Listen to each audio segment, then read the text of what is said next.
Good afternoon. In this video demo and training video, we will be covering the basics of where and how to find things in the USMEDS system and on your site. We start by logging in using the credentials provided to you. Once you've logged in, your home screen will provide you with some basic information as to who is logged on at this moment, your last time that you've logged in, and the last location you logged in, or the IP site. You will also have a message telling you how many pedigrees are awaiting for you to review. We'll cover that shortly. The USMEDS system is a very simple yet powerful tool for you to be able to manage your pedigrees, and the organization is quite straightforward. You have your home tab, which basically contains information for you as a user. My site is your business information, and users are where all the users within your organization and their profiles will be available to you, and this is also where you would add or delete users from your site.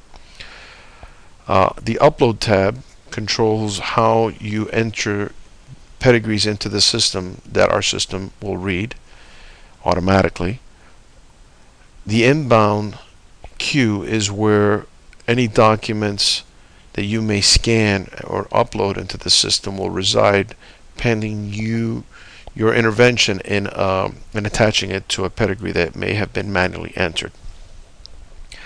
Your pedigree screen has two sections: pedigrees, which will contain all your pedigrees, and new pedigrees, where you would enter a pedigree manually. Let's click on pedigree so we could show you how things are organized. Pedigrees are organized in the USMEDS systems based on the date that the information was either entered or the date of the transaction. So the date you received the pedigree or the date that you sold an item would be the date and where they would be logically be contained. In this case, we have transactions for December 23rd, 2014, and they're all grouped together, and they're all time and date stamped. The name of the file, or the naming convention for the file, is simply today's date and the order the transaction was created into the system. So you could tell that this is December 23rd, 2014, and this is the first transaction. PIN indicates that this is an inbound pedigree. The magnifying glass indicates to us that these are pedigrees that are pending review.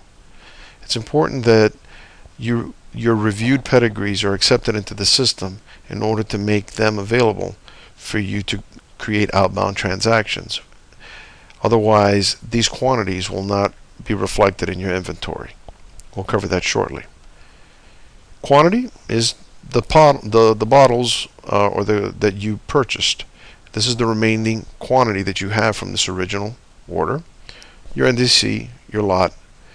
Reference ID is a 10-digit alphanumeric value that's assigned by the USMEDS systems. This transaction ID is never repeated or duplicated anywhere.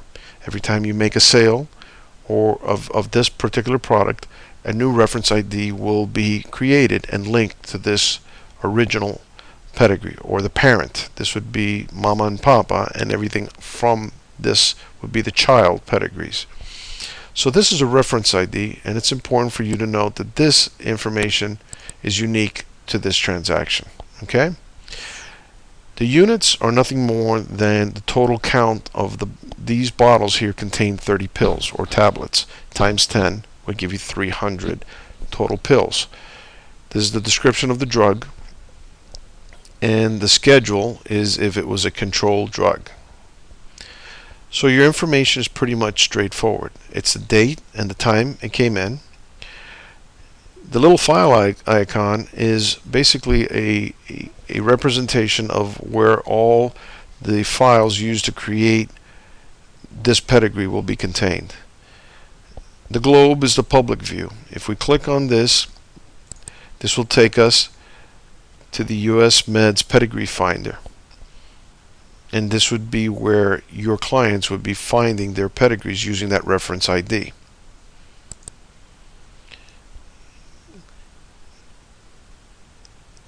The file name obviously, and the rest we've covered. Now, on the top of the pedigree screen, you'll notice that we have a filter control box. This will allow you to find pedigrees very quickly. On the search box on the left, you would enter your invoice number, a purchase number, an NDC, a lot. Those are the values that you could put into the search box on the left that will allow you to be able to find the pedigree data. If we click on the help menu or on the help, you will be able to, you'll get a short description of what you can find using this box. Sites are simply your customers or your suppliers. So you could literally find, if you would like to find a particular drug that you know the NDC number, you could put the NDC number of the drug right on this field and click submit, and as you notice, it will bring you all the transactions with that NDC number. Now if I want to see only for that NDC number orders that I've received, I click on inbounds. Inbound meaning purchases. If I want to see all of the orders, all of the sales that I've done for that NDC, I click on outbounds and I click submit, and those values will be displayed. If I want to see this NDC number that were sold to a particular customer or that I purchased from a particular customer. So if I want to see if I purchased this from Harvard Group, you just put the name, excuse me,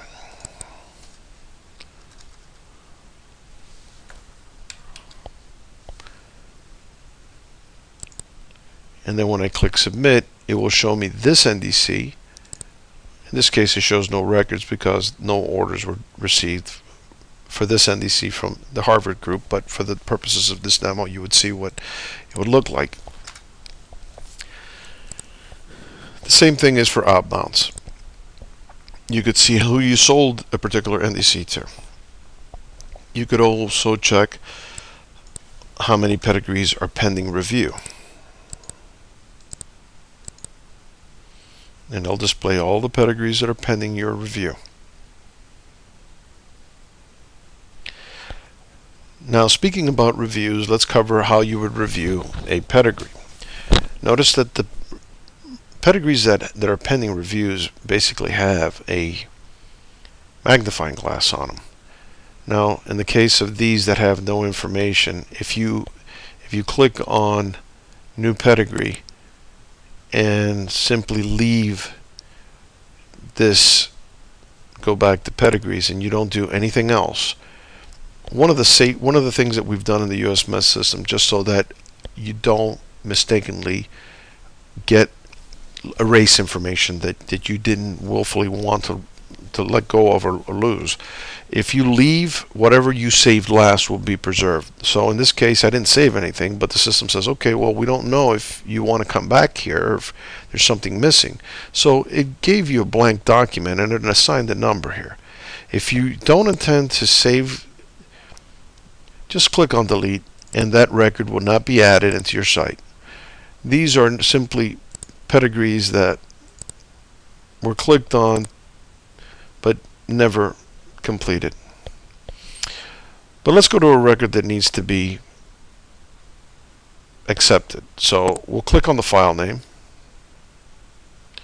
Hold on, let me find the one that requires, that's not a pedigree in, a pedigree in. Okay, as we could see, we have a pedigree that requires our review, which entails us clicking on these three checkboxes. If your receiving department does a function and only receives, they will only have this field available to them. If you have an authentication department, the authentication department would only be available to them. And your certified designated representative in the state of Florida would be the person that would click on this one. In the case of your company, you may have someone who's responsible for the pedigree data, and they would be the one that would click on this one. Until the accept button isn't clicked, these items will not be available in your inventory. So once I've clicked on all three, I click on update, and that pedigree is now available for us in the inventory screen. Okay. So this is where your pedigrees as a whole would be displayed. Orders are simply where your orders that you've created in the system are made available. We'll cover on another section how to create orders. It's a very simple process. Order upload is a mechanism by where you can create in your EPR system a flat file, a CSV file, that's formatted in a specific format. In this case, the header file would need to contain this information organized in this manner, and you can simply upload that file into the system. And this is a way for you to create hundreds of outbound transactions at one particular one shot. So you could do hundreds or thousands with just one file that you upload.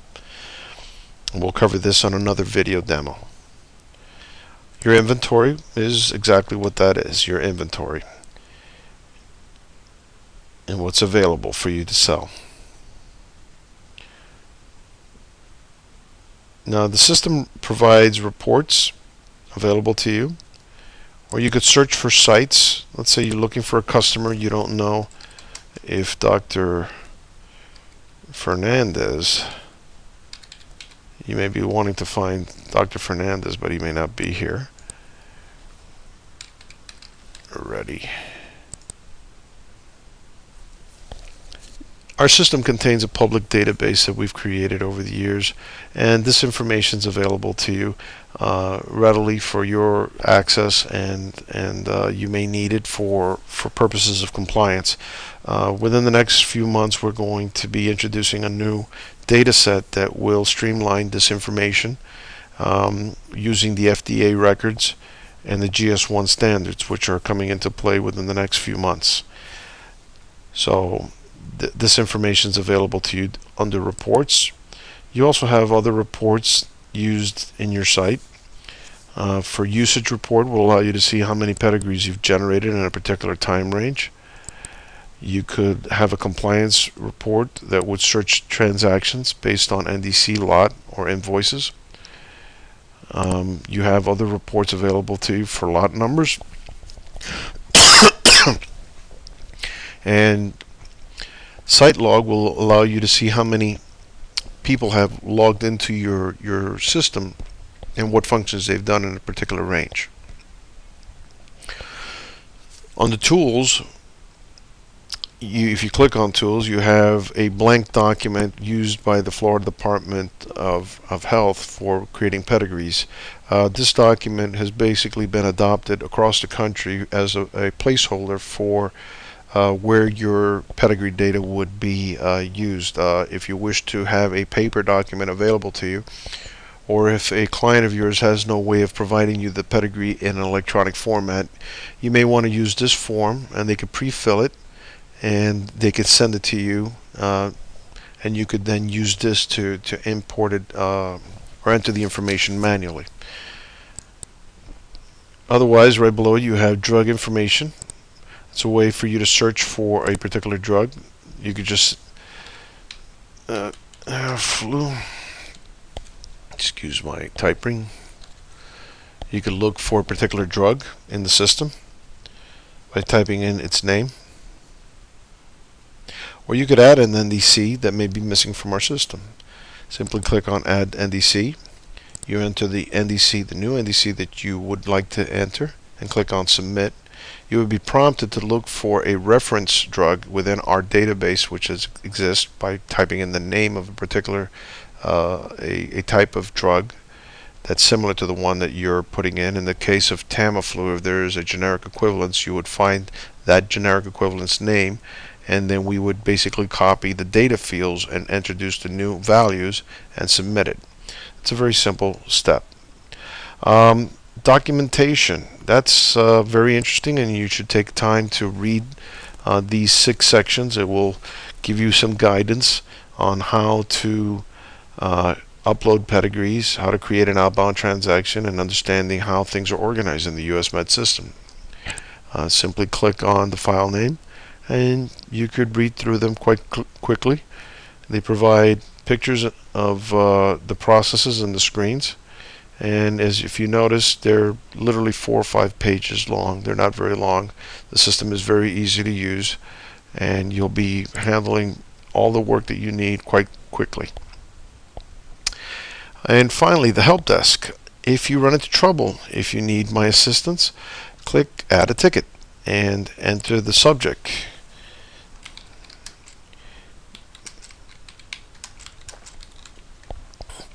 Enter a comment.